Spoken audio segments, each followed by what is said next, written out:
or thing you're missing, biggest error of omission. You are treating module pattern AMD CommonJS ES 2015 modules as if they are different design philosophies. They are not. They are solving the same single problem.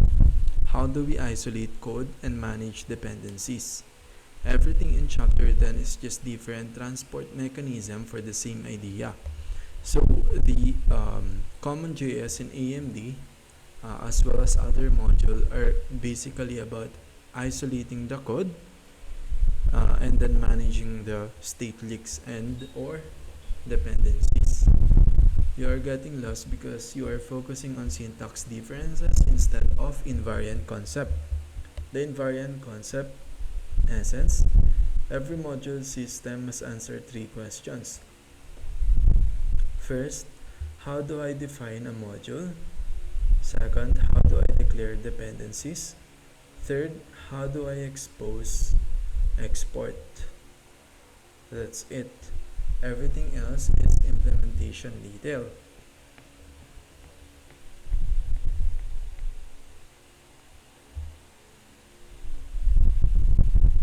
So even in React, you basically do these steps.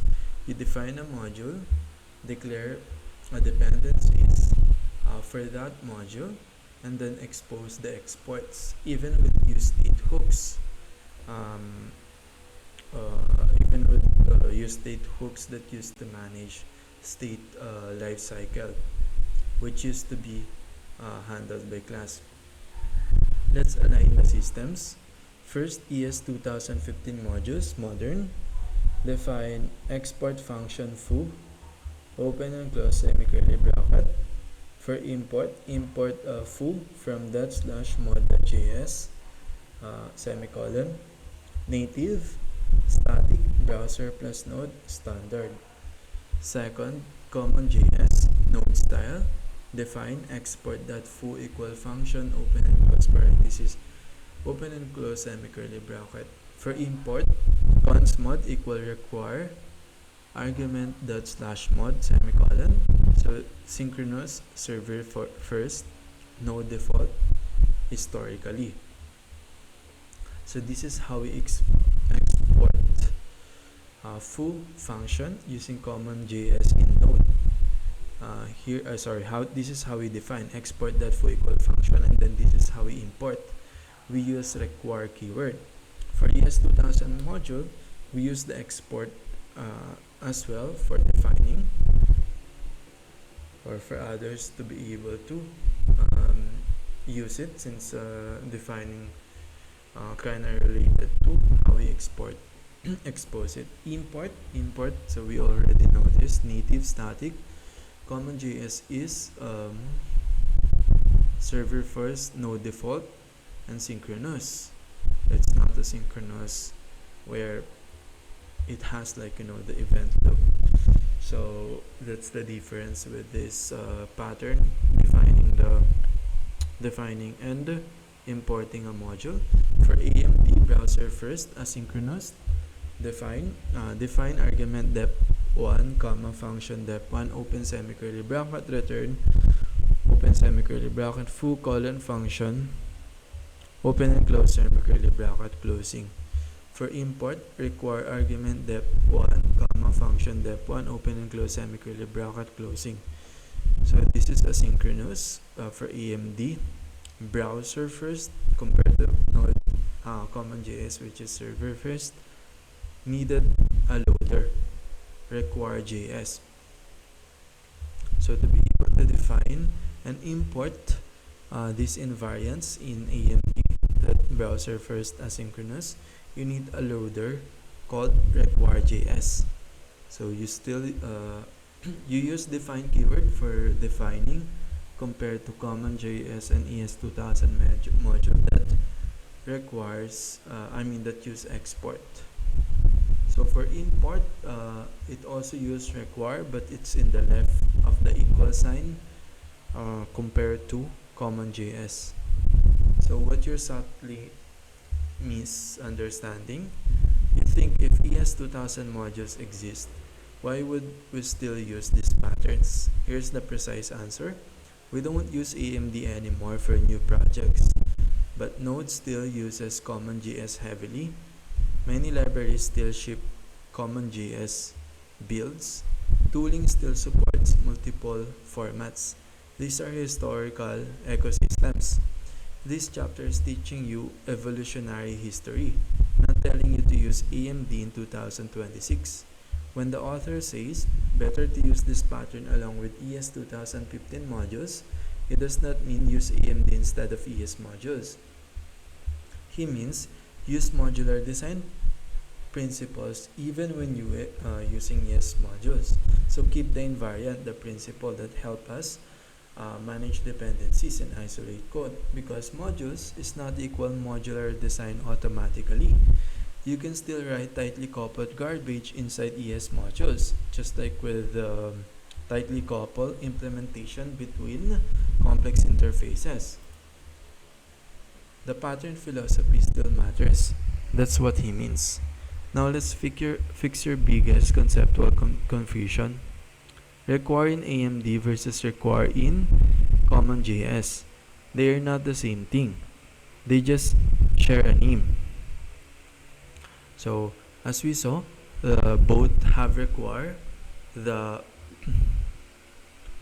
AMD has the require at the left of equal. So they have those, but it has different meaning. For CommonJS require, const lib equal require argument dot slash lib semicolon or closing. It's synchronous compared to asynchronous. With AMD immediately returns a module used in Node. Think load this file right now.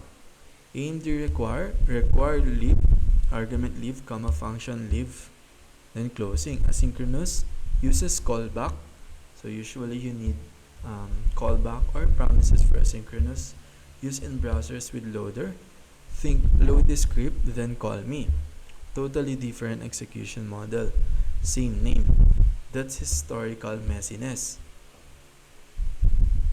So it has different execution because one is asynchronous, one is synchronous, one use callback, the other don't. So for asynchronous, you usually needs to a callback, and then the other for browser, the other for server. Your hand wavy area, here's where your understanding is still fuzzy. You are mixing module pattern, closure based encapsulation,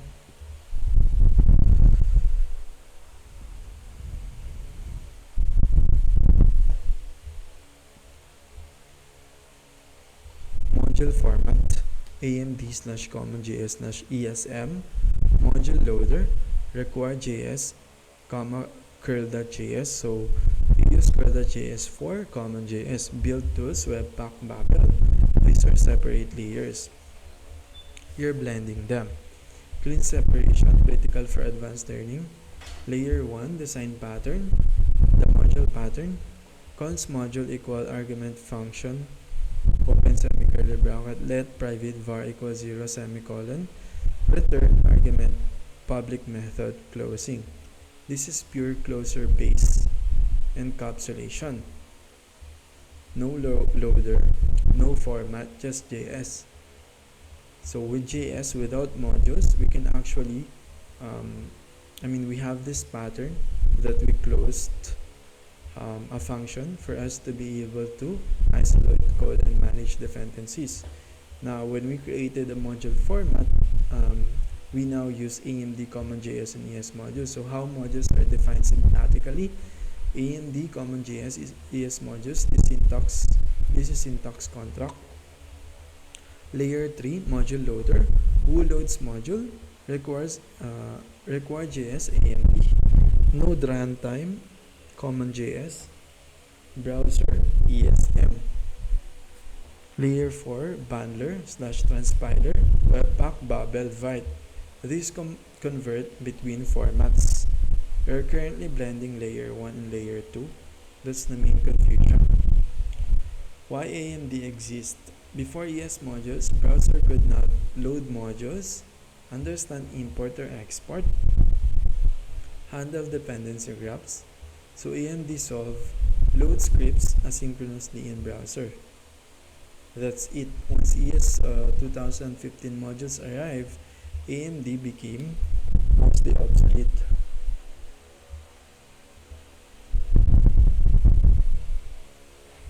So before they can actually load the module, because the JavaScript like act as a function language,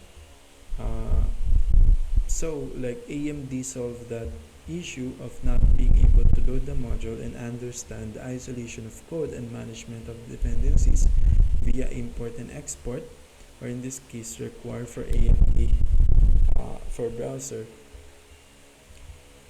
and to handle the dependency graph before. That's why AMD were created. But since ES 2015 module, AMD became mostly obsolete. Why CommonJS still exists? Because Node was built on it before ES modules were standardized. Legacy inertia. Where you're actually strong, understand isolation, decoupling, dependency clarity, composition, design philosophy.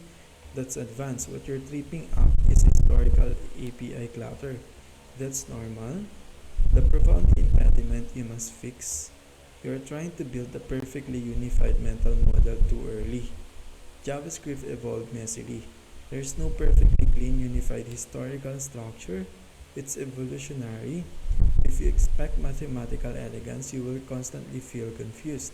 Accept JavaScript module history is layered sediment. Then it stopped being confusion. The essence of chapter 10 in one sentence.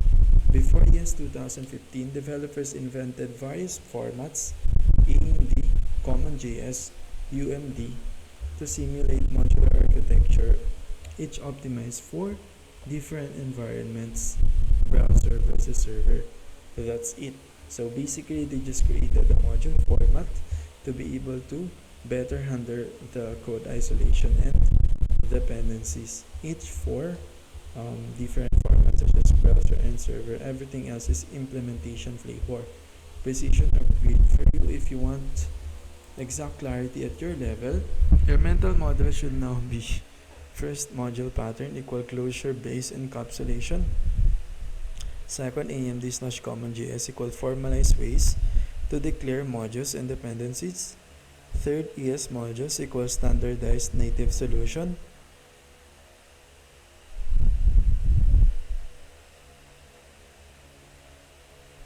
Fourth, modern apps use ES modules. Fifth, bundlers convert between formats when needed. So that's clean hierarchy. Composition in JavaScript core concept. At the language level, composition means building complex behavior by combining smaller pieces. Instead of inheritance, like class animal, open and close semi-curly bracket. Next time, class dog extends animal, open and close semi-curly bracket. Composition prefers cons can bark equal argument state, pointing arrow to bark colon console.log woof closing.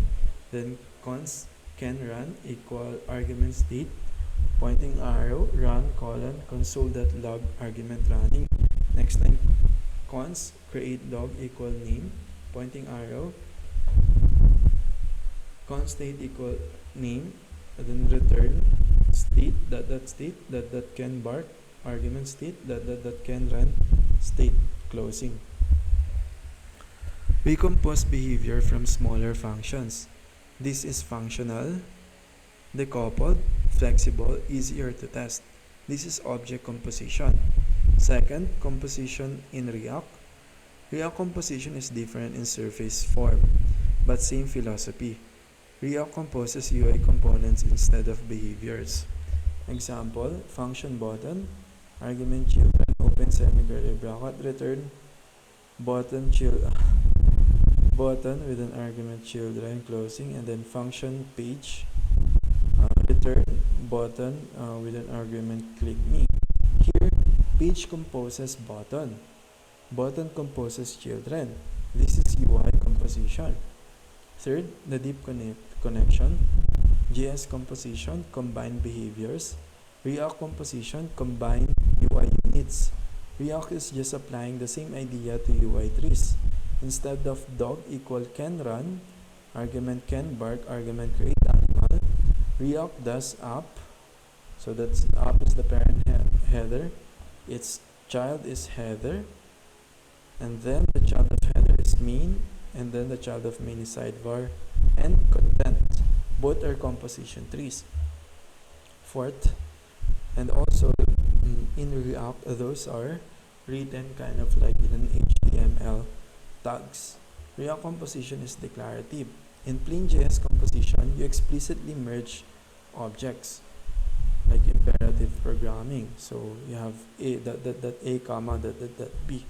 In React, you declaratively nest like components a parent in HTML tags with a child component b. Under the hood, React builds a virtual tree structure. That tree is just objects like this JSON object type two key value pair. First is type colon components comma and then props colon and then open semi-curly bracket. So this props is object with a children key, and the value of the children is another key which is type, and then the type has the actual value which is the component b, and then closing. So this is actually how that declarative React parent to child HTML tags converted to JSON2. React composition equal object composition plus tree structure plus reconciliation. Fifth, composition versus inheritance. Why React avoids inheritance? React intentionally avoid this. Class fancy button extends button, open and close semi-curly bracket. Instead, it promotes for button what's this attribute variance equal to code fancy closing HTML tags, or fancy wrapper is the parent and the child is the button. Because composition keeps components small, makes behavior reusable, avoid tight coupling. Exactly the same philosophy as modern JS design patterns. 6. Composition in JS is about behavior. Example, const with logging equal fn to argument args to console.log argument code then return semicolon then return fn argument.args closing. You compose functions. Const enhance equal with logging argument original fn semicolon. 7. Composition in React is about structure. Example, parent is the card. So we have two child of parent, card.header and card.body. You compose structure. Where they intersect deeply, React hooks are actually JS composition. Example, function user counter, open and close parenthesis, open semi-curly bracket. Next line const argument count, comma set count equal use state, initial value 0, semicolon, then return argument count, comma set count, closing. So React hooks, the use state, the use effect are actually composition. This is plain JS composition of behavior. React just gives a state system, a rendering system. So by another way of saying is that by being able to manage the state using hooks, we're actually unconsciously doing composition as well, because React just gives a state system and a rendering system, but hooks themselves are composition functions. So you compose, because you basically allow the state or to be separated logically from the pure function. So the hooks themselves are composition functions, because you're able to abstract that state management instead of creating class. That's why understanding JS composition helps you understand React deeply. 9. System level difference. JavaScript composition combines behavior. React composition combines UI components. JavaScript composition uses objects or functions. React composition uses components or JSX. JavaScript composition, runtime logic. React composition, render-free logic. JavaScript composition, no framework required. React composition, managed by React runtime.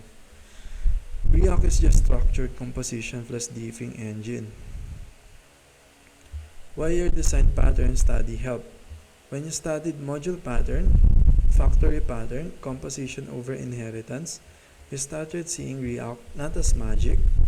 React is a tree of composed functions with a scheduler with a diffing algorithm. That's it. Then, the core insight. JS composition is equal combined behavior. React composition equal combined behavior plus combined UI. React then invent composition, it applied it to rendering systems. If you want, next we can break down how children is just function composition. So how the children of the parent is just composition of function as well. You can think of that just like how hooks are just composition of function, or how higher order components are pure JS composition. So for higher order composition components, since you're basically reusing the logic, you're essentially unconsciously doing a function composition or JS composition, or how hooks are composable state machines. So another is that as we discussed, hooks are composable state machines instead of just pure functions with hawk. First, CSR versus SSR, very clear difference. Client-side rendering, CSR, server sends body with a div and script. Div has an ID of root, script has an RRC main.js. So that's the body. Of course, there's a header at the top, but basically the server sends that. Then the browser downloads JS, React builds the entire UI, then displays content. So that's the client-side rendering. This is what your DWC site is doing. Everything is rendered with JavaScript in the browser. Server-side rendering, SSR. Server sends body, div, and then div has a child h1 and p. So div and ID root, h1 has a text announcement, p has a no announcement yet. So the HTML already contains the full UI.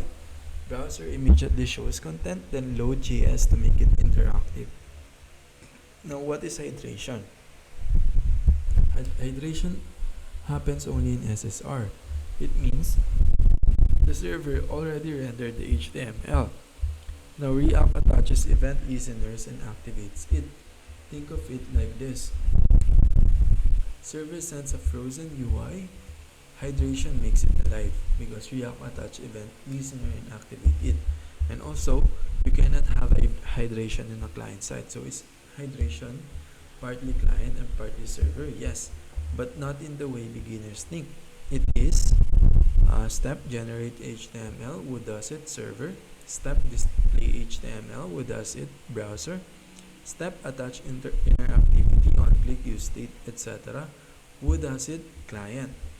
So to generate and display, so that's the difference, is that for server side and client side, the difference is strictly in the HTML. So structure to server, interactivity to client. So that's hydration. Analogy. Imagine server send a statue, hydration turns it into human. Same shape, now it can move. Why not just CSR always? CSR problem, blank screen while JS loads. Worse SEO, slower first content pin. SSR advantage, faster first min, better SEO, content visible immediately. Hydration makes SSR interactive. Important, hydration is not rendering half server and half client randomly, splitting UI into two parts. It is center it is server renders first, client connects React to it.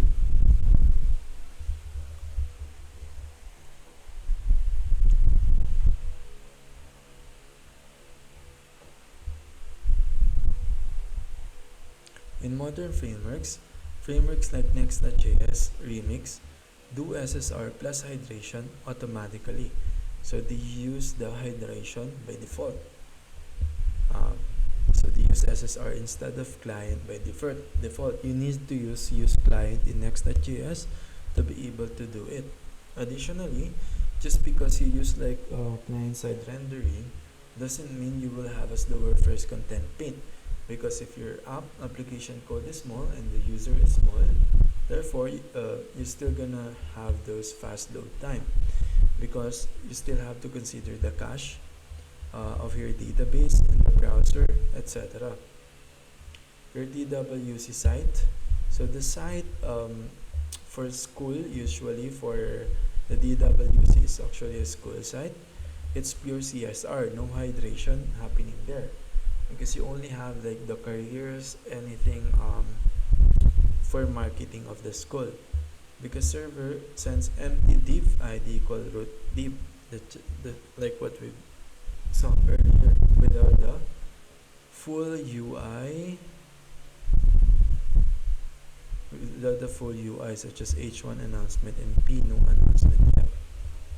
Deeper content, since you like deeper understanding, hydration works because React reads existing DOM. Second, reconstruct virtual DOM. Third, compares them. Fourth, attaches event handlers without re-rendering. So the reason why you're able to use hydration, not because of Next.js, because of React leafing algorithm and how it attaches event handlers without re-rendering. If markup doesn't match, hydration error. That's why SSR must render identical HTML to what client expects.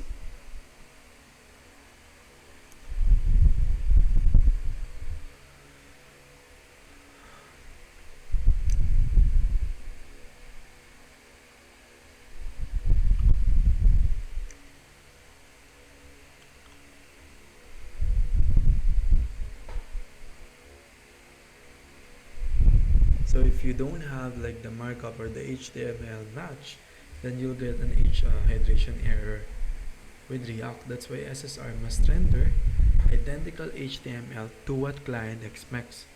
So in order for the hydration to work, the server actually needs to satisfy the HTML expectation of the client. So again, it's about the HTML. Clean summary: hydration equals server renders HTML. Client attaches React's behavior to it, not half rendering. It is HTML first, JavaScript activation second. Why does React prefer composition over inheritance? Because composition keeps state ownership clear, reduces coupling, avoids fragile class hierarchies, makes behavior swappable. In our node retry example, instead of class special retry extends base retry, we inject strategy. New retry service argument strategy. That's composition. Composition preserves invariant better than inheritance.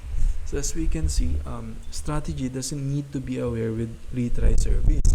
Kinda like with Hawk, you're basically using other third-party component without them knowing, for you to be able to transform your function using their function. So it keeps the state ownership clear that way unconsciously. It reduces coupling, avoids fragile class hierarchies, which inheritance definitely does, because you have parent and child. So you could have like nested hierarchy as your application gets complex. Makes behavior swappable, because you can just use this strategy all over the app without necessarily complicating the implementation of that strategy. Again, this is related to interface and implementation metaphor. How do hooks rely on closures? Hook depends on JavaScript closures to preserve state between renders. Capture variables from render scope. Example issue, if you don't understand closures, you create stale state bugs. So a hooks is compared to composition is actually not it's not passing a function, but it's managing a state. And this actually depends on the React JavaScript closure to be able to capture the state. So again, it uses the initial value and then the set value to be able to manage the state that could have been done in class. Example issue, if you don't understand closure, you create stale state bugs in your UI, where the UI doesn't supposed to like show that way, but it shows like that. This is similar to async retry bugs. Closure captures old state because you don't have the initial and set value like with hooks. Asynchronous call uses updated value.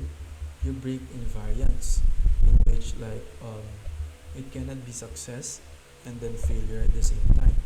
But because you didn't set the hooks properly, such as the initial state and set state, therefore you get this, or you break the invariance. Closures are state containers. Misunderstanding can causes invalid state reasoning.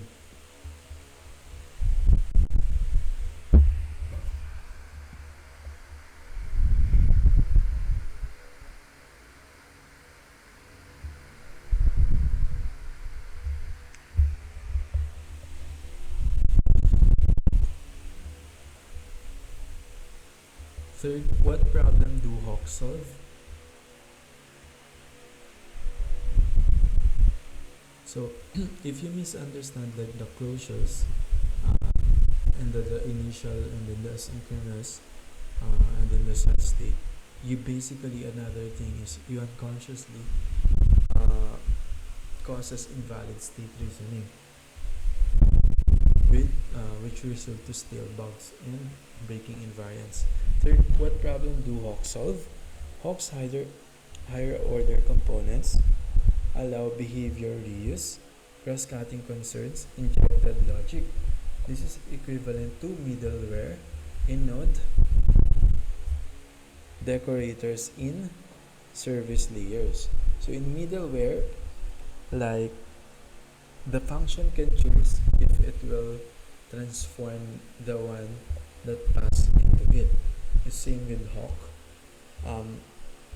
You can choose to transform your app or function using Hawk by passing this logic, but you need to be careful with global namespace because Hawk kind of tends to pollute the global namespace because you tend to use that all over the app, and some other functions or name tend to have the same name as it. So this is equivalent to middleware node decorators in service layers. Decorators, we will expand into it in the next videos. Example, auth logic wrapping a component.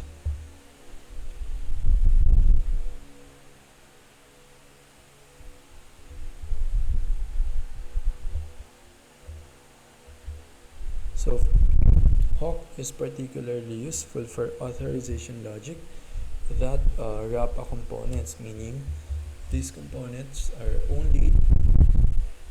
can only be accessed by this specific user, whether they're logged in, admin, etc. Equivalent backend idea, retry logic wrapping a payment function. So the retry logic also, not just auth logic, in which you don't want to break invariant in retrying, so that wrap a payment function because you don't want to retry the payment. Same pattern, behavior layering without modifying core logic. Fourth, what are stale closures? Stale closures happen when A function captures a variable, but later uses an updated version.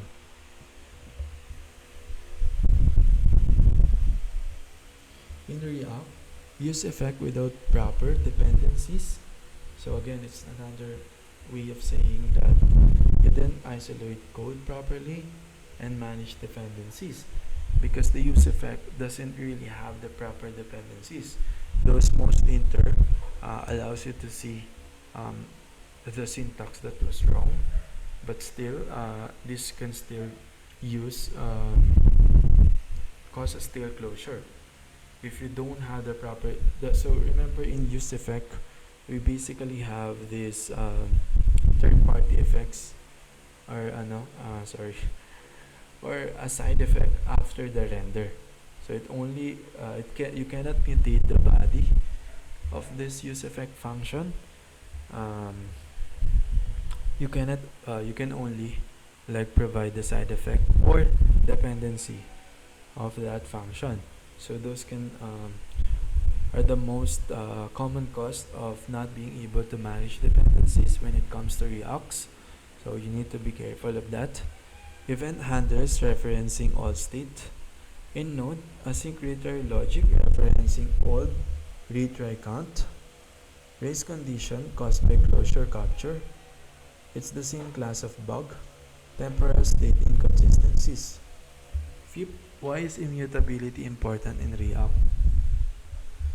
Because React relies on referential equality checks, change detection via shallow comparison.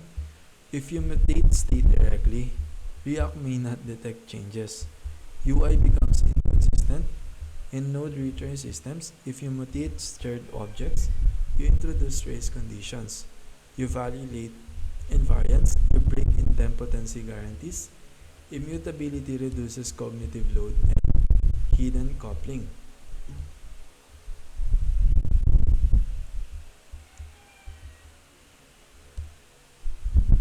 So React highly depends on equality checks under the hood via this diffing algorithm. If it's the same state, it will just point to the previous state. So if you mutate that state correctly, then React may not detect the changes, because then it won't be able to see what's a function that changes this and that, and also it won't be able to reference that previous state. UI becomes inconsistent. You get this break invariant and a UI bug. In node retry systems, if you mutate shared objects, you introduce race condition, kind of like changing something in the middle instead of before and after of a thread operation. You validate invariants, you break idempotency guarantees. Immutability reduces cognitive load and hidden coupling. How does React schedule your renders? React batches state updates.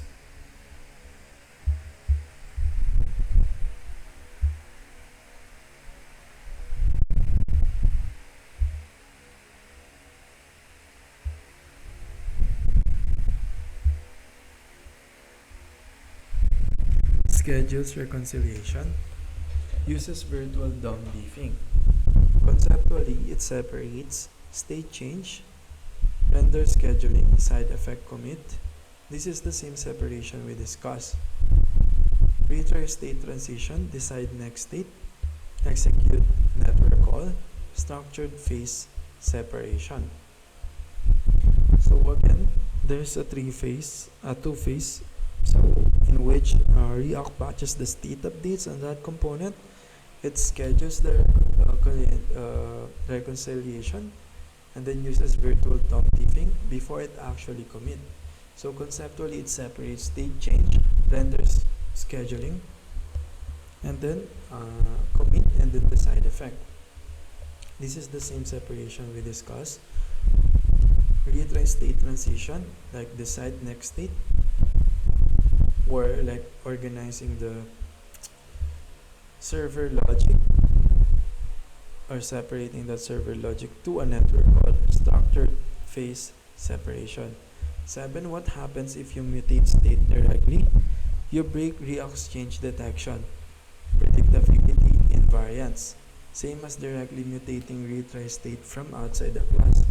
We discuss weak map versus hashtag private fields for this reason. Mutation without boundaries equal chaos.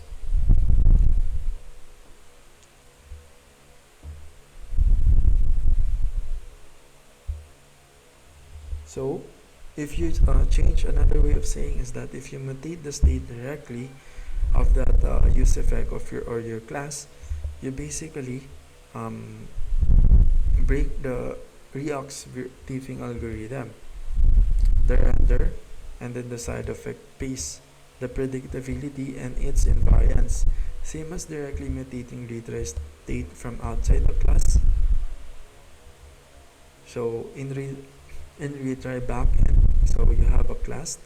So basically, if you mutate that on it wrap payment function, you're gonna have like a race condition. So we discussed weak map versus hashtag private fields for this reason. Mutation without boundaries equal chaos. 8. How would you model a state machine in React? Instead of is loading, is error, is success, you use status equal idle, or loading, or success, or error. Single source of truth. In node retry system, you have pending to retrying to success to fail. Explicit transitions. These prevent invalid combination like is loading equal true, is success equal true. State machines enforce invariance.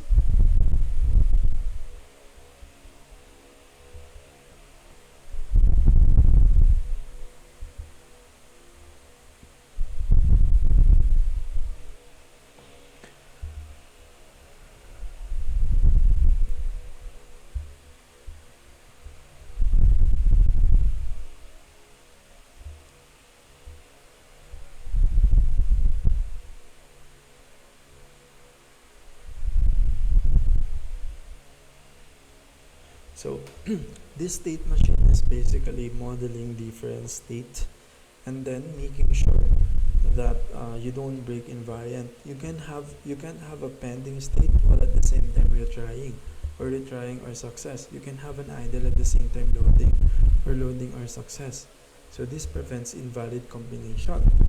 So state machines enforce invariance. So that's actually what the state machine is. So how would you isolate side effects?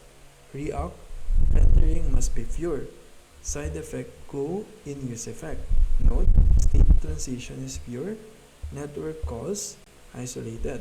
So the state model, the pending, the retrying, and success to fail are pure. Kind of like with the rendering in React must pure, and then the side effect must be in use effect. So the use effect in React is a network calls in node or an IO call. Side effect must be contained, explicit, traceable, same principle. How would you design an auth service? Front end, centralized auth context, control state transitions, token storage abstraction.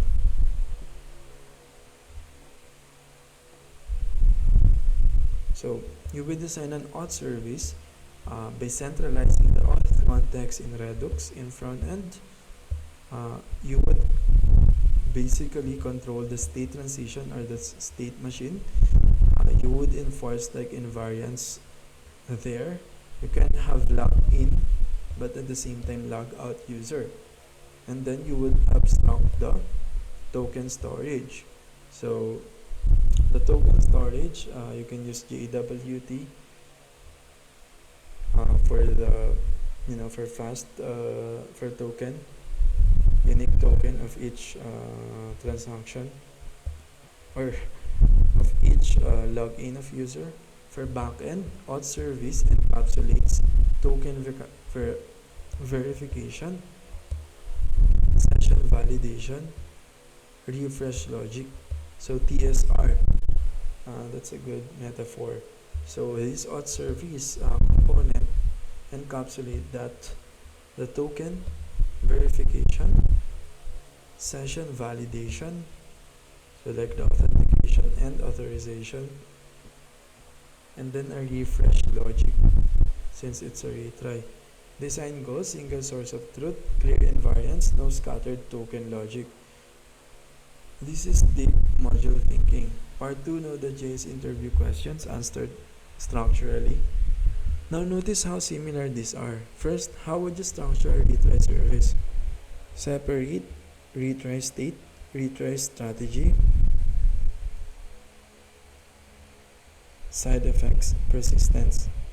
Encapsulate, class retry engine, open semicolon bracket, hashtag state, hashtag strategy.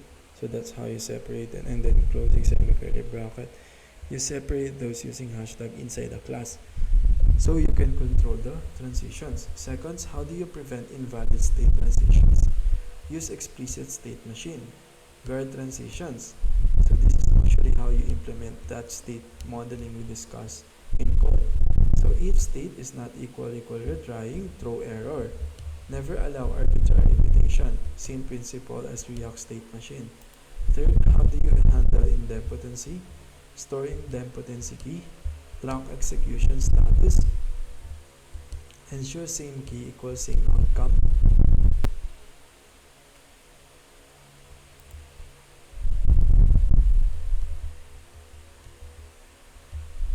So the acronym here is TEST. Lock execution status, ensure same key equals same outcome, and then store that in the idempotency key. So you notice like we have a store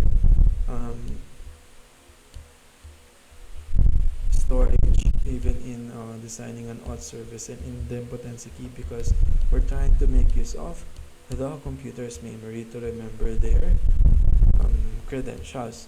So this invariant enforces across retries. So how would you model retry strategies? Strategy pattern: strategy that next delay argument attempt.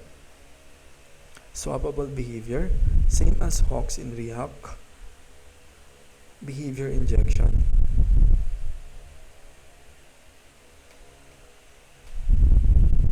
So the strategy, it may seem ambiguous or mysterious, but you're basically using this strategy that it's next delay, or the method, or basically the class strategy that next delay method, with an argument hook attempt.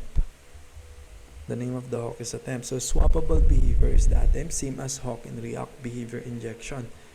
So it's not a hook in a literal sense, but the principle you would use is the same.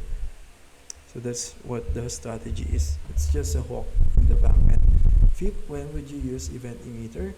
When you need decoupled event propagation, multiple listeners react to a state change, equivalent to React's observer behavior.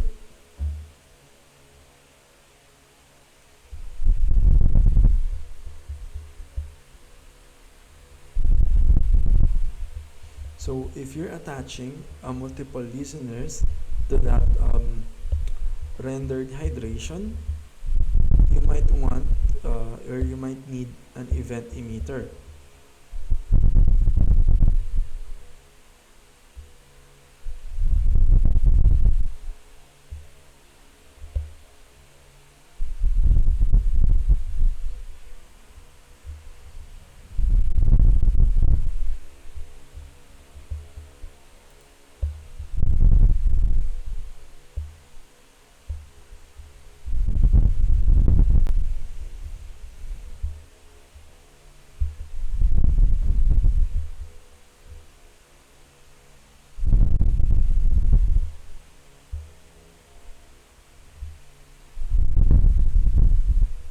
So if you have like a multiple listeners in your front end, you may need to have this event emitter for you to be able to send to that multiple component, so that you can decouple that back-end event emitter logic to and then make use of that in a multiple listeners to react to a state change or to that change of data in the database.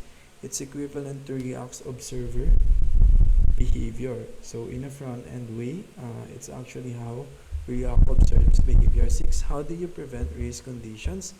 Avoid shared mutable state.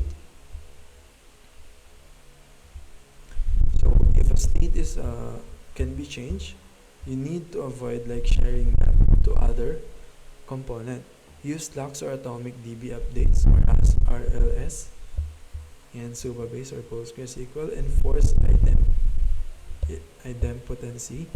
Use transactional boundaries.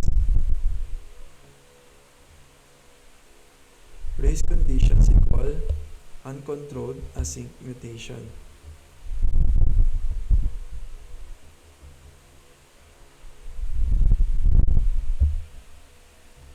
Let's just continue. So how do you avoid? Use locks. Race condition is equal uncontrolled asynchronous mutation. So you basically get this race condition because of the asynchronous functions on your app or uncontrolled asynchronous change of state. How do you manage asynchronous boundaries? Clearly defined before asynchronous call, after asynchronous call, or before asynchronous promise, after asynchronous promise. Never mix state mutation mid-flight. Same as React render phase versus commit phase. 8. How do you design for failure? Assume network will fail, DB will fail, request will retry. Design invariants that survive retries. Same as mindset as React handling your render safely. How do you prevent accidental mutation? Private fields, immutable objects, or immutable state shared or immutable state, or as much as possible if it's mutable, don't share it. Use a private or hashtag syntax. Defensive copying. So if you need some like just reference, you just need to use copy on write. Controlled interfaces. We discussed Bigmap versus hashtag private. Encapsulation protects invariants. A controlled interfaces is like managing its complexity, so that's how you prevent accidental mutation.